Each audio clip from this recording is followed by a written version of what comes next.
सभी का automatic wealth में। आज हम बैंक स्टेटमेंट एनालाइजर के बारे में जानेंगे। किस तरीके से टूल काम करता है, इस टूल की रिक्वायरमेंट क्यों हुई और किस तरीके से टूल आपका काफ़ी टाइम बचा सकता है आपकी प्रैक्टिस में या आपके बिजनेस में, उसको हम देखेंगे, आज जानेंगे, समझेंगे। ये जो टूल है हमारा, ये ना कि सीए लोन से रिलेटेड जो काम करते हैं, एनबीएफसी जो डीएसए हो गए हैं, या जो फाइनेंशियल कंसल्टेंट, टैक्स कंसल्टेंट है, उन सभी को ये बहुत हेल्प करने वाला है। क्योंकि आईटेक सीजन चल रहा है, तो आईटेक सीजन में आप देखते हैं आजकल जो क्लाइंट है वो नंबर ऑफ पेजेस जो होते हैं उनके बैंक स्टेटमेंट को कई सारे 100, 200, 300 इस तरीके से पेजेस होते हैं। तो वहाँ पर आपको उन सभी को मैनेज करना और कम टाइम में इतने सारे स्टेटमेंट प्रोसेस करना बहुत ही मुश्किल होता है। तो उसी प्रॉब्लम को, उसी सॉल्यूशन के लिए हम यह टूल बनाकर आपके सामने लेकर आए हैं। देख सकते हैं आप, ये जो टूल है पूरा 100% ऑफलाइन है, एक्सेल और पीडीएफ बेस्ड है। 18+ बैंक इसमें सपोर्टेड है, उनके 30+ फॉर्मेट अभी इसमें सपोर्टेड है और धीरे धीरे हम इसमें फॉर्मेट्स ऐड करते जा रहे हैं। मैनुअल बैंक स्टेटमेंट आप देखा होगा कि मैनुअली अगर उसको आप एनालाइज करने जाओगे तो आपका काफ़ी सारा समय जो उसमें चला जाता है, उसके बाद भी गलती होने के चांसेस ज़्यादा रहते हैं। जो अलग अलग पर्सन है, चाहे वो सीए हैं या लोन ऑफिसर है, लोन से रिलेटेड कोई वर्किंग कर रहे हैं, डीएसए हैं, तो उन सभी को हमने ध्यान में रख के इस टूल को डेवलप किया है। तो उन सभी के लिए बैंक स्टेटमेंट को एनालाइज करना आसान हो, उसमें जो इन्फॉर्मेशन है उनको, जो ज़रूरी रिक्वायर्ड इन्फॉर्मेशन उनको अपने फील्ड के अकॉर्डिंग वो उनको ईजिली मिल जाए कम टाइम्स के अंदर, उसका हमारा प्रयास है। आप यहाँ देख सकते हैं कि कई अलग अलग बैंकों अलग अलग फॉर्मेट होते हैं, तो हमने यहाँ पे लगभग 18+ बैंक को सपोर्ट करने का कोशिश किया है। इसमें सिर्फ सिंपल सा है, क्लाइंट को कोई डाटा उसमें क्लाउड पर अपलोड नहीं करना है, आपको टूल ऑफलाइन ही पूरी तरीके से रन होगा, कोई भी आपका डाटा जो है आपके सिस्टम से बाहर नहीं जाएगा। बैंक स्टेटमेंट आपको एक टेक्स्ट एप्लीकेशन टूल मिलेगा जिसमें आपको सिर्फ पीडीएफ अपनी अपलोड करना है और कुछ ही सेकंड्स में उस पीडीएफ के अंदर के जो डाटा है बैंक स्टेटमेंट का, उसको वो एक्सट्रैक्ट करके, कैटेगराइज करके, उसको रिकंसाइल करके, और जो कुछ उसको रेड फ्लैग हाईलाइट होते हैं उस अकॉर्डिंग हाईलाइट करके आपको एक्चुअल पीडीएफ के अंदर एक सिंपल सी रिपोर्ट जिसमें अच्छे खासे इंसाइट्स आपको मिलेंगे, वो हम आगे देखेंगे। इस तरीके से रिपोर्ट आपको बना के दे देता है। आपको कोई बैंक सेलेक्ट नहीं करना है, आपको सिर्फ पीडीएफ ब्राउज करवाना है, ऑटोमेटिकली ये बैंक डिटेक्ट करके उस अकॉर्डिंग ये रिपोर्ट को प्रोसेस करेगा। कोई डेटाबेस इंस्टॉल नहीं करना, कोई सर्वर नहीं, कोई इंटरनेट कनेक्शन आपको, कोई नेट कनेक्शन आपको रिक्वायरमेंट नहीं है। चाहे सीए हो, टैक्स कंसल्टेंट हो, लोन ऑफिसर, डीएसए हो, एनबीएफसी लैंडिंग टीम्स हो, अंडर राइटिंग, या फिर जो फाइनेंशियल कंसल्टेंट हो, किसी भी फील्ड से आप रिलेट करते हो, सभी फील्ड में ये आपको बहुत हेल्पफुल होने वाला है। इसके फीचर की बात करें तो इसमें 18+ बैंक हमने सपोर्ट किए हैं। मोस्टली सारे Indian major government private banks में कवर्ड है। स्मार्ट कैटेगराइजेशन है, हर एक ट्रांजेक्शन को आप कैटेगरी जो आपने कीवर्ड इसमें सेट किए उस अकॉर्डिंग कैटेगराइज करके आपको दे देगा। रिकन्सिलेशन चेक, ओपनिंग क्या है, डेबिट क्रेडिट क्या हुआ, क्लोजिंग क्या है, अगर ये opening plus credit plus debit अगर क्लोजिंग नहीं बनता है तो आपको ये मिसमैच करके बता देगा, आपको गलत रिपोर्ट नहीं देगा। आप इसमें थ्रेशोल्ड लगा सकते हो कि लार्ज ट्रांजेक्शन इस अमाउंट से ऊपर अगर कोई है तो लार्ज में जाए, इस पर्टिकुलर अमाउंट से ऊपर हाई वैल्यू में जाए या वेरी हाई वैल्यू में जाए। कैश विड्रॉ, कैश डिपॉजिट के लिए भी आप यहाँ पर थ्रेशोल्ड लगा सकते हैं, टूल्स के अंदर कस्टमाइज आप कर सकते हैं। एवरेज बैंक बैलेंस जो कॉन्सेप्ट होता है आपका लोन डिसबर्स का, लोन सैंक्शनिंग के लिए जो एनबीएफसी डीएसए यूज़ करते हैं, वो आपको एक एवरेज बैंक बैलेंस निकाल के दे देगा मंथ वाइज। अगर कोई बाउंस है, कोई रिटर्न हुआ है, कोई आपकी ईएमआई बाउंस हुई है, कोई रिटर्न का चार्जेस लगा है, उससे भी आपका क्रेडिट बिहेवियर पता चल जाता है, तो वो भी आपको ये डिटेक्ट करके बता देगा। बैच प्रोसेसिंग एक फीचर जिसके अंदर आप सिंगल सिंगल ना सिंगल सिंगल स्टेटमेंट ना अपलोड करके आप चाहें तो मल्टीपल फाइल्स एक साथ आप अपलोड करके उनको प्रोसेस कर सकते हैं। ड्यूअल रिपोर्ट आपको एक्सेल के अंदर डिटेल में रिपोर्ट भी देगा और समरी फॉर्म में पीडीएफ भी आपको बना के देगा, जो आप क्लाइंट के साथ शेयर कर सकते हैं। और सबसे इम्पोर्टेंट है 100% ऑफलाइन है और सिक्योर है, यानी ये जो टूल है ये आपके सिस्टम में रहेगा। इसमें जब भी आप पीडीएफ अपलोड करते हो वो आपके सिस्टम में, आपके टूल के अंदर ही रहेगी, कोई डाटा आपका बाहर नहीं जाने वाला। तो लोन पॉइंट ऑफ व्यू से भी जो आप देख सकते हैं एवरेज बैंक बैलेंस वाला जो इसके अंदर पॉइंट है, और जो अगर कोई बाउंस हुआ है, चेक बाउंस हुआ है, कुछ चार्जेस लगे हैं, तो वो भी आपको एक रेड फ्लैग हाईलाइट कर देता है कि इस पार्टी की क्रेडिट हिस्ट्री किस तरीके से है। प्रोसेस अगर वर्क फ्लो की बात करें तो आप PDF आपको सिलेक्ट करना है, लाइव प्रोसेस में दिखेगा अभी किस स्टेज पर है, तो आप ब्लैंक नहीं है कि अभी प्रोसेस चल रही है, नहीं आपको क्लियर दिखेगा सिस्टम पे कि हाँ अभी प्रोसेस चल रही है। कई बार क्या होता है कि नंबर ऑफ एंट्रीज बहुत ज़्यादा होती है तो थोड़ा सा कुछ सेकंड लेता है, 5-10 सेकंड एक्स्ट्रा लेता है। और जो आपकी अगर बैच प्रोसेस आप करते हो तो जो आपकी सारी फाइलें हैं, जो आउटपुट जो निकलेगा आपका, वो एक फोल्डर में पार्टी के नेम के साथ स्टोर हो जाएगा। पार्टी का नेम, कौन सा बैंक है और कौन सा पीरियड है, उसके साथ आपका फाइल नेम बन के उसमें ऑटोमेटिक सेव हो जाएगा, ताकि आप बाद में उसको रेफर कर सकें।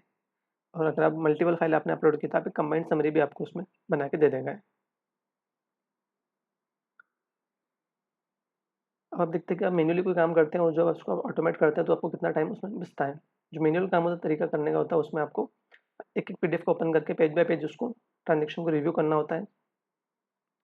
मैन्युअल आप उसको कैटेगराइज करते हैं, मैन्युअल टोटल और डेबिट टोटल क्रेडिट आप मैन्युअल लगाते हैं, उसके अंदर मैन्युअल उनको रिकनसाइल करते हैं ओपनिंग और डेबिट क्रेडिट के अकॉर्डिंग क्लोजिंग आ रहा है नहीं आ रहा है। मैन्युअल स्कैन करे हुए आपको मैन्युअल स्कैन करना होता है। और कोई इसमें कोई रेड फ्लैग है, यानी कैश बहुत ज़्यादा डिपॉजिट है, कैश ज़्यादा विड्रॉल है, कुछ चार्जेस लग रहे हैं, EMI वगैरह बाउंस हुई है, और एवरेज बैंक बैलेंस आपको मैन्युअल निकालना बहुत टाइम कंज्यूमिंग होता है। और फिर हर एक बैंक को अपने अपने अलग अलग फॉर्मेट होते हैं, तो उस अकॉर्डिंग अपने को अपनी अप्रोच थोड़ी सी चेंज करना होती है। लेकिन यहाँ पर जब अपन इसको इस टूल की मदद से करते हैं तो आपको सिर्फ PDF सेलेक्ट करना है, ऑटोमेटिकली ये PDF के ट्रांजेक्शन को एक्सट्रैक्ट करता है, उन ट्रांजेक्शन कैटेगरी बनाता है, कैटेगराइजेशन करता है, उनको रिकनसाइल करके और फिर ऑटोमेटिकली आपको एक ब्यूटीफुल डैशबोर्ड बना के एक्सेल में और PDF में आपको दे देता है। आप स्क्रीन पर रिव्यू कर सकते हैं समरी जो आती है, क्या ओपनिंग, क्या क्लोजिंग है, क्या पार्टी नेम है, किस पीरियड का है, क्या कैश डिपॉजिट, कैश विड्रॉल है, क्लोजिंग कितना है, टोटल डेबिट टोटल क्रेडिट कितना है, एवरेज बैंक बैलेंस कितना है, कोई बाउंस नहीं हुआ, वो सब आपको स्क्रीन पर ही ये समरी बना के दे देता है। और जैसे आप रिपोर्ट जनरेशन पर क्लिक करते हैं, विदिन 2 सेकंड्स आपको रिपोर्ट बना के आपके फोल्डर में सेव कर देता है। और ये जो हमने टूल बनाया है, ये आपका पासवर्ड प्रोटेक्टेड फाइल्स को भी इजीली ओपन कर सकता है। ये प्रॉम्प्ट करेगा पासवर्ड के लिए, जब भी अगर पासवर्ड प्रोटेक्टेड फाइल आप अपलोड करते हैं तो आप पासवर्ड डालेंगे और आगे प्रोसेस कर देगा। तो ये जो टूल हमने रियल बैंक स्टेटमेंट पर अप्लाई करके कई सारे इटरेशन करके इसको हमने रिफाइन किया है। और इवन आप 4000 प्लस ट्रांजेक्शन भी हमने बैंक स्टेटमेंट के थ्रू इसमें मैच रिकनसाइल करवा के इसको हमने एक्सट्रैक्ट करवाया है और इसने इजीली किया है। सिंपल सी प्रोसेस है, आपको स्टेटमेंट सेलेक्ट करना है, अगर पासवर्ड है तो आपको उसको पासवर्ड डाल के अनलॉक करना है। देन ये सिस्टम ऑटोमेटिक उसको प्रोसेस करेगा, एक्सट्रैक्ट करेगा, कैटेगराइज करेगा, रिकनसाइल करके आपको रिपोर्ट देगा। स्क्रीन पर आपको दिखाएगा जो उसने एक्सट्रैक्शन किया है, और आप जनरेट करते हैं तो रिपोर्ट जनरेट करने पे रिपोर्ट आपके फोल्डर में सेव हो जाएगी सिस्टम में, और उसका आप शेयर कर सकते हो क्लाइंट के साथ। जो आपकी रिपोर्ट्स उसके अंदर आपको किस तरह के फीचर दिखेंगे, आप एक डैशबोर्ड, आपको एक्सेल रिपोर्ट जो आएगी उसमें आपको एक डैशबोर्ड रहेगा, उसमें आपकी KPIs रहेंगे, की परफॉर्मेंस इंडिकेटर, रिकनसिलेशन स्टेटस रहेगा कि जो स्टेटमेंट रिकनसाइल हुआ है नहीं हुआ, कोई मिसमैच तो नहीं है, जो थ्रेशोल्ड आपने सेट किए हुए हैं टूल के अंदर कि जो स्मॉल लार्ज ट्रांजेक्शन है वो इससे ऊपर लार्ज में जाए, अगर इससे ऊपर हो तो हाई में जाए, इससे ऊपर हो तो वेरी हाई ट्रांजेक्शन के अंदर जाए वो, तो उस अकॉर्डिंग आपको ये रिपोर्ट्स के अंदर आपको अलग अलग शीट्स दिखेगी। एक पूरे ओवरऑल ट्रांजेक्शन में आपको दिखेंगे, कैटेगराइज किए हुए दिखेंगे, फिल्टर और सॉर्टिंग उसमें आप कर सकते हैं। मंथली ट्रेंड आपको दिखाई देगा, कैटेगरी वाइज आपको एक्सपेंसेस दिखेंगे, ट्रांजेक्शन दिखेंगे, और टॉप काउंटर पार्टी चार्ट, यानी जो आपके total top top debit party, top credit party है, उसका आपको अलग शीट्स इसमें बन के दिखेगी। डेडिकेटेड आपको एवरेज बैंक बैलेंस कितना है वो, और बाउंस तो नहीं हुआ, कोई चार्जेस तो लगे, वो आपको अलग से शीट में दिखेंगे। ये जो शीट है आप इजीली क्लाइंट के साथ शेयर कर सकते हैं। और जो इसकी PDF वाला जो फॉर्मेट है, जो PDF एक्सपोर्ट होगी, उसके अंदर आप 1 से 2 पेज की समरी होगी, इसके अंदर आपके की फिगर्स रहेंगे और क्लाइंट के साथ शेयर कर सकते हैं।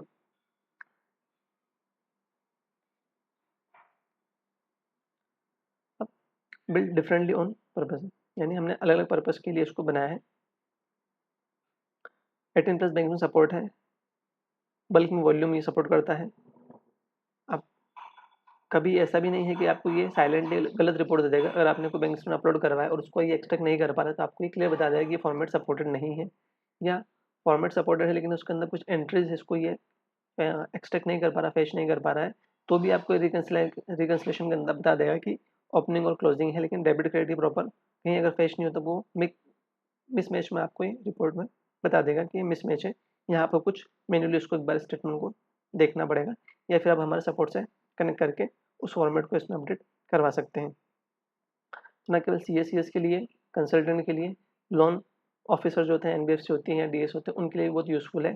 फाइनेंशियल कंसल्टेंट के लिए बहुत यूज़फुल है, और स्पेसिफिकली ये चूँकि जो भी ITS रीजन में इन्वॉल्व है उनके लिए ये बहुत ही हेल्पफुल है 44 ADA रिटर्न फाइल करने के लिए। तो जो हमने देखा उसको हम अब एक लाइव आपको टूल पर जाके आपको बताता हूँ किस तरीके से एक्चुअली काम करता है। ये हमारे इस टूल का डैशबोर्ड का एक UI है, ओवरव्यू होम पेज है। यहाँ पर देख सकते हैं रन एंटायरली ऑफलाइन, पूरी तरीके से ऑफलाइन चलता है। और वर्जन 3.0 है, यानी ये 3rd वर्जन। इससे पहले वर्जन में कुछ जो इश्यूज थे उसको हमने सॉर्ट आउट करके इसका लेटेस्ट वर्जन 3 हमने रेडी किया। उसमें हमने कई सारे बैंक भी मल्टीपल बैंक और ऐड किए हैं। आप देख सकते हैं यहाँ पर आपको स्टेटमेंट ब्राउज करवाना है, इस पर क्लिक करेंगे, स्टेटमेंट ब्राउज का ऑप्शन आ जाएगा। देन स्टेटमेंट ब्राउज होने के बाद आपको एनालिसिस समरी आपको यहाँ पे आ जाएगी कि हाँ उसमें क्या उसने एक्सट्रैक्ट किया है, रिकैंसिल हुआ है नहीं हुआ है। नीचे ऑप्शन देखते हैं जनरेट रिपोर्ट, जिसे आप यहाँ पे एनालिसिस समरी आ जाएगी। उसके बाद आप जनरेट रिपोर्ट पर क्लिक करेंगे तो आपकी रिपोर्ट जनरेट हो जाएगी और आपके फोल्डर में सेव हो जाएगी। ओपन एक्सेल रिपोर्ट या ओपन PDF रिपोर्ट, आप जो आपकी रिपोर्ट बनी है उसको आप ओपन कर सकते हैं यहीं से। बैच प्रोसेस आपको मल्टीपल अगर प्रोसेस करवानी है, मल्टीपल PDF, तो हम यहाँ से कर सकते हैं। थ्रेशोल्ड जो मैंने आपको बताया था कि आप यहाँ पे आपका खुद का थ्रेशोल्ड सेट कर सकते हैं। Large, high value, very high value, cash deposit, cash withdraw का अलर्ट आप यहाँ पर अमाउंट सेट कर सकते हैं। तो इस अमाउंट से ऊपर अगर आता है तो वो स्पेसिफिकली अलग से शीट बना के आपको उसमें वो ट्रांजेक्शन सारे वहाँ पर आपको दे देगा। थ्रेशोल्ड के बाद आते हैं कैटेगराइजेशन रूल। ये एक बहुत ही इंपॉर्टेंट चीज़ है। यहाँ पर आप ऑलरेडी जिसमें रूल है वो आप देख सकते हैं कि किस तरीके से ये नरेशन में क्या लिखा होने पर उसको किस कैटेगरी में ये डालेगा, वो आप यहाँ पे देख सकते हैं। कैश डिपॉजिट अगर वर्ड कहीं आ रहा है, डिपॉजिट वर्ड आएगा तो वो कैश डिपॉजिट में कैटेगरी में डाल देगा। ATM यानी कैश विड्रॉल वाले वर्ड हो गया। UPI क्रेडिट, UPI रिसिप्ट में, UPI डेबिट, UPI पेमेंट में डालेगा। मैंडेड डेबिट EMI में है। NSCH, SCH, ECS EMI में। जो इंश्योरेंस की जा रही PMJGBY, GST रिलेटेड कुछ हुआ, SMS चार्जेस, बैंक चार्जेस में, चार्जेस है तो बैंक चार्जेस में, इंटरेस्ट इनकम में, कैश डिपॉजिट, कैश विड्रॉल। तो इस तरीके से आप अपने अकॉर्डिंग जो आपके उस पर्टिकुलर आपको लगता है कि स्टेटमेंट में या आपके क्लाइंट बेस के अकॉर्डिंग आप यहाँ पर जो कुछ तो इसमें ऑलरेडी दे रखे हैं और आप कुछ चाहे तो इसमें यहाँ पे आप ऐड कर सकते हैं। जो आप ऐड करेंगे कीवर्ड क्या कीवर्ड रहेगा जो आपको नरेशन से देखना है, और कैटेगरी किस कैटेगरी में इसको डालना है। अगर आप चाहे तो यहाँ पर नई कैटेगरी बना सकते हैं। उसको ऐड रूल करेंगे तो आपके लोकल डेटाबेस में ही ये रूल सेव हो जाएंगे। अगले स्टेटमेंट प्रोसेस में उस रूल के अकॉर्डिंग ये प्रोसेस करेगा। अगर आपको उसमें लगता है कि उसमें कोई कमी है, कहीं कुछ फीचर में और इन्हांसमेंट होना चाहिए, कुछ नया फॉर्मेट इसमें अपडेट होना चाहिए, बैंक स्टेटमेंट और ऐड होना चाहिए, कुछ ऐसा फॉर्मेट है जो ये एक्सट्रैक्ट नहीं कर पा रहा, तो हम यहाँ से फीचर रिक्वेस्ट करके उसको रिक्वेस्ट करके आप हमें उसके बारे में बता सकते हैं और उसको हम अपने अगले वर्जन में इनकॉर्पोरेट कर लेंगे। चेक फॉर अपडेट, अगर कुछ अपडेट हमारी तरफ से आया है, अभी आपका 3.0 चल रहा है, अगर मान लीजिए कोई नया अपडेट आता है, हम यहाँ से चेक कर सकते हैं कुछ नया अपडेट तो नहीं है। और शो UID ये लाइसेंसिंग पर्पज़ के लिए यूज़ होता है। जब आप इस सिस्टम को बाय करते हैं तो आपको लाइसेंस दिया जाता है, उसके लिए इसकी रिक्वायरमेंट होती है लाइसेंस जनरेट करने के लिए। तो हम प्रोसेस करते हैं, यहाँ से सिलेक्ट करते हैं, ब्राउज करवाते हैं।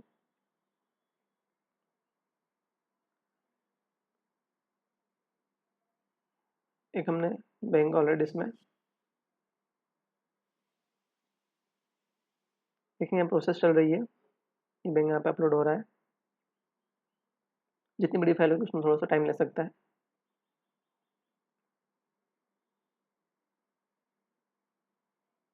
देखिए जिसने प्रोसेस हुआ आगे स्टेटमेंट लोडेड हो गया। बैंक अकाउंट कौन सा बैंक है, अकाउंट होल्डर का नाम, अकाउंट नंबर, अकाउंट का टाइप, अकाउंट टाइप एक्सेप्ट नहीं कर पाए हैं, स्टेटमेंट पीरियड, ट्रांजेक्शन कितने ट्रांजेक्शन मिले हैं। तो ये आपको ऐसा नहीं है कि कुछ गलत इन्फॉर्मेशन दे देगा, जो इसने एग्जैक्ट एक्सट्रैक्ट किया है वही आपको इन्फॉर्मेशन देगा।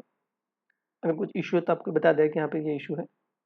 ओपनिंग बैलेंस इतना था, क्लोजिंग इतना है, टोटल ऑफ क्रेडिट इतनी है, टोटल डेबिट इतना है और क्लोजिंग बैलेंस ये आ रहा है। बस में कोई बाउंसिंग तो नहीं है और कोई एवरेज बैंक बैलेंस कितना है वो आपको यहाँ बता रहा है। रिकंसिल बता रहे हैं कि रिकंसिल हो गया है, यानी ओपनिंग जो है उसमें आप क्रेडिट प्लस करके डेबिट माइनस करते हो, क्लोजिंग आपकी ये आ जाएगा। आप यहाँ देख सकते हैं अनकैटेगराइज ट्रांजेक्शन। तो अनकैटेगराइज यानी सभी इसने कैटेगरी वाइज इसमें ट्रांजेक्शन को इसने कैटेगराइज कर लिया है। कोई भी ट्रांजेक्शन ऐसा नहीं है जो इसने मिस किया है, तो 100% एक्यूरेसी इसने यहाँ पर ट्रांजेक्शन कैटेगराइज किए हैं। सिर्फ नो पार्टी जिनको आइडेंटिफाई नहीं कर पाए हैं, बाकी 240 में से 231 पार्टीज ने आइडेंटिफाई की है। तो ये आपका एक होम पेज हो गया। इसको आप रिपोर्ट जनरेट पर क्लिक करते हैं तो आपको रिपोर्ट जनरेट हो जाएगी। आप देख सकते हो ऊपर रिपोर्ट जनरेट हो चुकी है। अब जनरेट रिपोर्ट को ओपन करने के लिए मैंने ऑलरेडी रिपोर्ट जनरेट करके यहाँ पे सेव कर रखी है।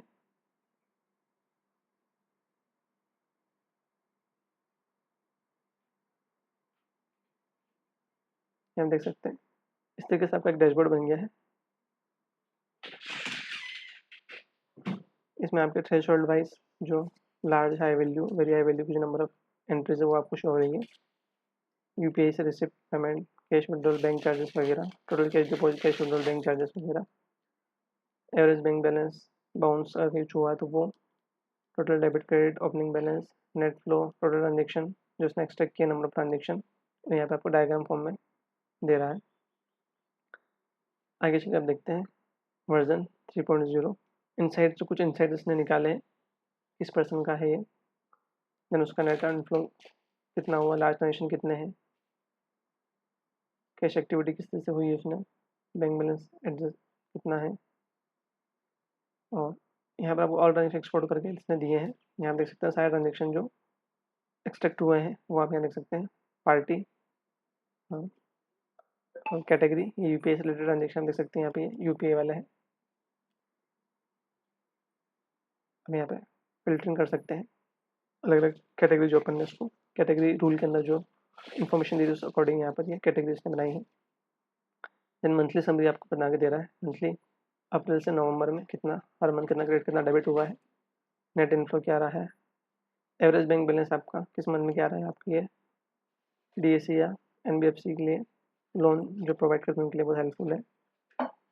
कैटेगरी समरी आपको बना के दे रहा है यहाँ पर, अलग अलग कैटेगरी जो आपने कैटेगरी रूल्स के अंदर आपने डिफाइन किए थे, हर एक कैटेगरी बस कितना ट्रांजेक्शन आपको यहाँ पे शो हो रहा है।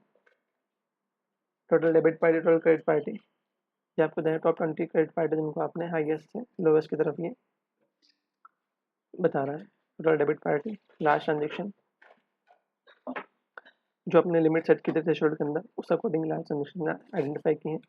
हाई वैल्यू ट्रांजेक्शन कुछ भी नहीं है, वेरी हाई वैल्यू भी नहीं है, कैश डिपॉजिट नहीं है, इसमें कैश विड्रॉल नहीं है। नहीं इस मतलब विड्रॉल और डिपॉजिट तो है लेकिन हो सकता है वो लिमिट से अंदर, इस वजह से यहाँ पर आपको नहीं है। आपने थ्रेशोल्ड लिमिट डाली उस अकॉर्डिंग यहाँ पर आपको इसने फिल्टर किए हैं। अगर कुछ बाउंस हुए तो आप यहाँ पे देख सकते हैं। तो इस तरीके से हमने देखा है कि ये पूरा आपको रिपोर्ट इस तरीके से बना के देगा। इसमें आपको काफ़ी सारी ऐसी इन्फॉर्मेशन मिलती है जिससे आपका जो टाइम है बहुत बचता है और उसको आप आसानी से अपने काम को फटाफट कर सकते हैं। तो इस वीडियो में इतना ही। कोई डाउट रहता है किसी पॉइंट में तो आप हमारे इस यूज़र मैनुअल के थ्रू भी इंफॉर्मेशन ले सकते हैं कि किस तरीके से टूल काम करता है, क्या प्रोसेस है। देख सकते हैं यूज़र मैनुअल के अंदर हमने हर एक चीज़ को डिटेल में एलोबरेट किया है। यहाँ पे इंडेक्स है, कंटेंट ऑफ इंडेक्स, इंट्रोडक्शन, ये टूल क्या करता है, कौन कौन से लैंग्वेज में सपोर्टेड है, सिस्टम रिक्वायरमेंट क्या है, इसमें कुछ ऐसा खास नहीं है, कोई इंटरनेट कनेक्शन रिक्वायरमेंट नहीं है, internet not required, installation not required. इस टूल को आपको कैसे सिस्टम में रन करना है वो वहाँ पर स्टेप दे रखी है। लाइसेंस किस तरह से एक्टिवेट होगा उसके बारे में यहाँ बताया हुआ है। एप्लीकेशन कैसे यूज़ करना है, कुछ स्टेटमेंट सेलेक्ट करवाना है, पासवर्ड प्रोटेक्ट अगर है तो पासवर्ड डालना है, देन टूल अपना काम करेगा। ठीक है, अगर आपको स्टेटस बताया अगर कैंसिल हो गया है या फिर कोई मिसमैच है। कैटेगराइजेशन रूल आप यहाँ पे रूल ऐड कर सकते हैं। थ्रेशोल्ड आप यहाँ पे डाल सकते हैं। रिपोर्ट जनरेट के बाद ओपन रिपोर्ट आप करेंगे तो एक्सेल और पीडीएफ दोनों ऑप्शन आपको मिलेंगे। बैच प्रोसेसिंग में आप मल्टीपल फाइल्स एक साथ आप इसमें इंपोर्ट करवा सकते हैं। अपडेट चेक करना हो आप अपडेट चेक कर सकते हैं।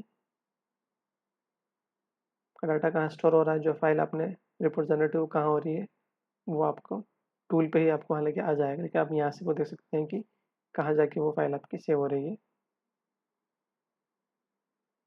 कुछ FAQ जिसमें दिए हुए हैं टूल के बारे में। अगर फिर भी आपको कोई सपोर्ट की रिक्वायरमेंट होती है, आप हमें यहाँ से कॉन्टैक्ट कर सकते हैं, हमें मेल कर सकते हैं या हमारा ऑफिशियल व्हाट्सएप नंबर पर आप हमें मैसेज कर सकते हैं या आप हमारी वेबसाइट विजिट करके हमारी अदर सर्विसेज के बारे में आप यहाँ से जानकारी ले सकते हैं।